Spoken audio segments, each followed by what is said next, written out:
Kembali bertemu dengan saya Iwayan Sarman di channel YouTube Cara Mudah Naik Pangkat Guru. Pada kesempatan ini saya akan memandu sahabat guru hebat, kepala sekolah, dan juga murid-murid tentunya di kesempatan 20 tahun ke depan Indonesia Emas 2045 harus menjadi perhatian kita semua. Oleh sebab itu, saya akan memberikan strategi belajar terstruktur melalui pengulangan dan tentu adanya pengawasan yang saya singkat dengan istilah SBTPP. Ada 3 tujuan yang akan kita diskusikan pada kesempatan ini. Mewujudkan murid unggul dan kompetitif. Indikatornya adalah mampu belajar terstruktur terkait kurikulum yang berlaku tentunya, fokus pada kompetensi, konten atau lingkup materi, dan juga hasil pembelajaran yang tergambar melalui aspek sikap, pengetahuan, dan keterampilan. Ini menjadi suatu yang penting. Kemudian yang kedua adalah bagaimana murid-murid mampu mewujudkan kesadaran bahwa penting belajar terstruktur dengan pengulangan dan tentu pengawasan secara konsisten dan tanggung jawab. Ini akan menjadi bagian untuk membentuk karakter dan juga peran penting untuk memenangkan persaingan di era global agar unggul dan kompetitif.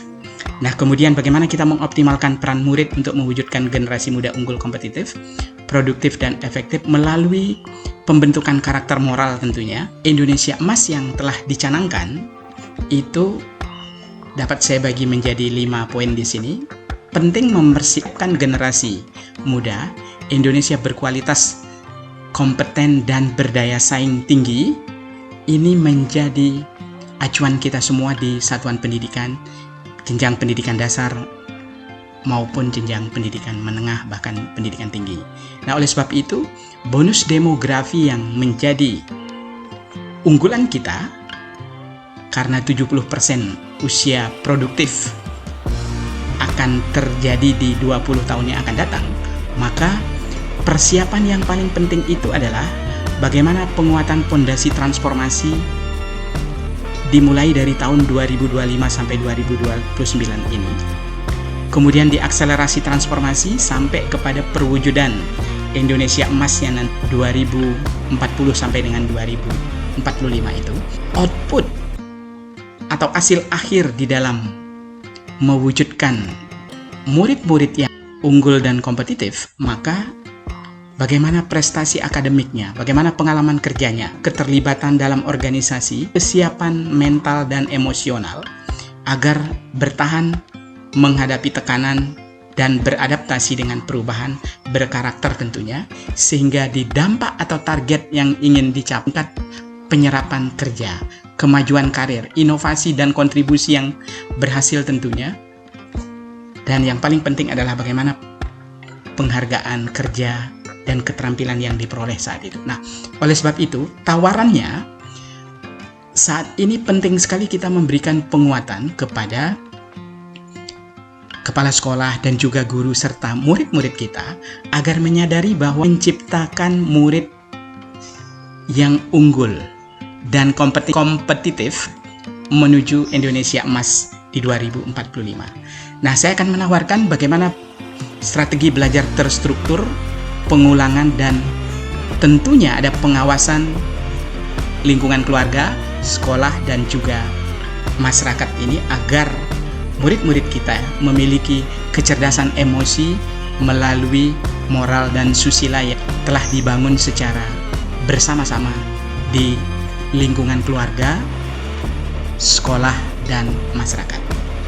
Nah, tentu harapannya adalah jangan sampai di 20 tahun mendatang generasi emas yang kita wujudkan, yang kita inginkan itu justru menjadi generasi cemas. Ini yang penting sekali kita persiapkan, strategi belajar yang terstruktur, kemudian adanya pengulangan yang tentunya kita berharap kepada murid-murid kita, konsistensi, tanggung jawab, adanya ketekunan, pantang menyerah dari murid-murid kita, sehingga sebetulnya banyak cara untuk mencapai prestasi dengan memanfaatkan alam sekitar sebagai sumber belajar, memanfaatkan barang bekas, bagaimana menciptakan pembelajaran aktif, kreatif, dan menyenangkan. Itu pendidikan dari keluarga, sekolah, dan masyarakat. Nah, jangan sampai hanya fokus di sekolah, tetapi peran kita orang tua, bagaimana mengawasi, ini sangat penting.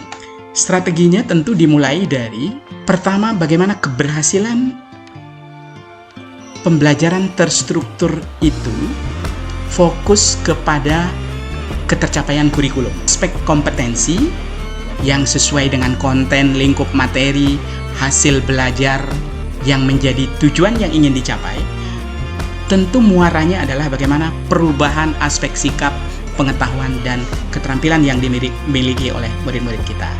Sehingga kegiatan intrakurikuler kepada bagaimana mencapai kompetensi yang ditetapkan sesuai level tadi, kegiatan co-kurikuler, penguatan karakter, ataupun fokus kepada kompetensi yang masih perlu ditingkatkan, dan juga di kegiatan ekstrakurikuler itu fokus pada pengembangan bakat dan minat. Ini menjadi poin penting agar memberikan peluang murid-murid kita ini memiliki kecerdasan emosional sebagai bekal mengatasi tantangan dan kesulitan hidup yang tentunya semakin kompleks. Nah, oleh sebab itu sekarang peran orang tua memastikan bahwa murid-murid telah melakukan pembelajaran struktur yang sudah diperoleh, dilengkapi dengan bagaimana dia melakukan pengulangan di rumah. Tentu pengawasan itu harus melibatkan orang tua, memastikan agar murid-murid kita mau mengulangi, imbangi juga mengajak murid-murid kita agar pantang menyerah, mengelola emosi diri agar segera bangkit menjadi pribadi yang kuat, menguasai materi dan kecakapan hidup yang diperlukan, baik itu di keluarga, kegiatan moral yang telah diajarkan dengan baik, dikuatkan lagi di sekolah, tentunya di pendidikan formal, di keluarga itu adalah pendidikan informalnya, sedangkan di masyarakat adalah pendidikan non formalnya untuk mengacu kecakapan apa yang diperlukan oleh murid-murid kita.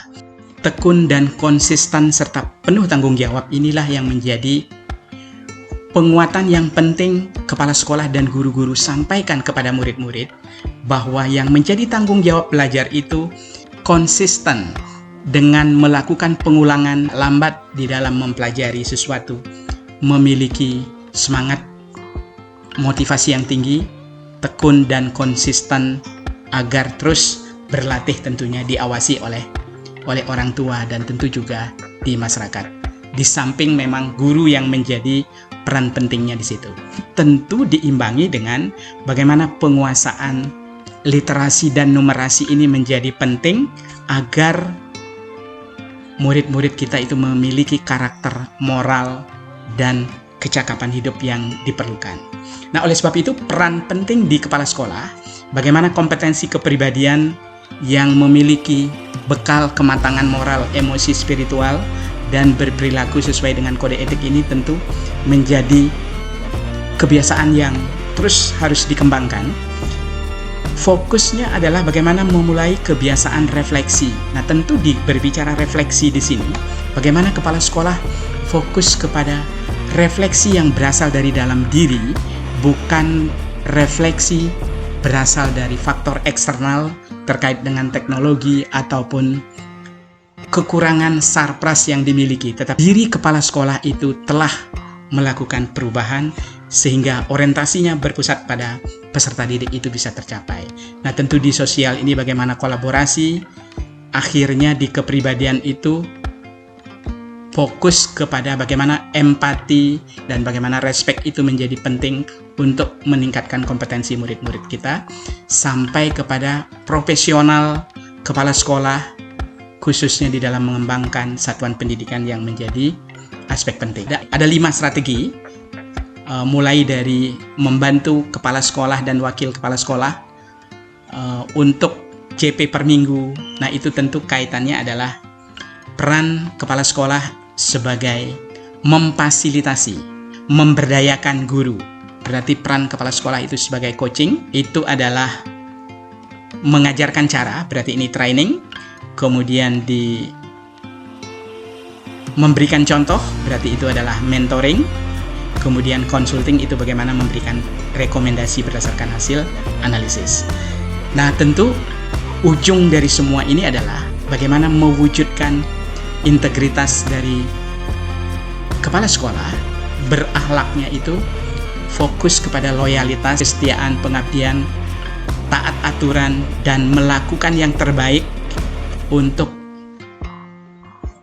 mencintai pekerjaan, serta fokus kepada integritas, bahwa konsistensi keyakinan, ucapan dan tindakan itu jujur dan dapat dipercaya, akan mampu mewujudkan strategi pembelajaran, khususnya mengoptimalkan peran murid untuk mewujudkan generasi muda unggul dan kompetitif melalui strategi terstruktur, pengulangan, dan pengawasan. Ini menjadi penting untuk melibatkan semua unsur yang ada, mulai dari keluarga, sekolah, kemudian masyarakat.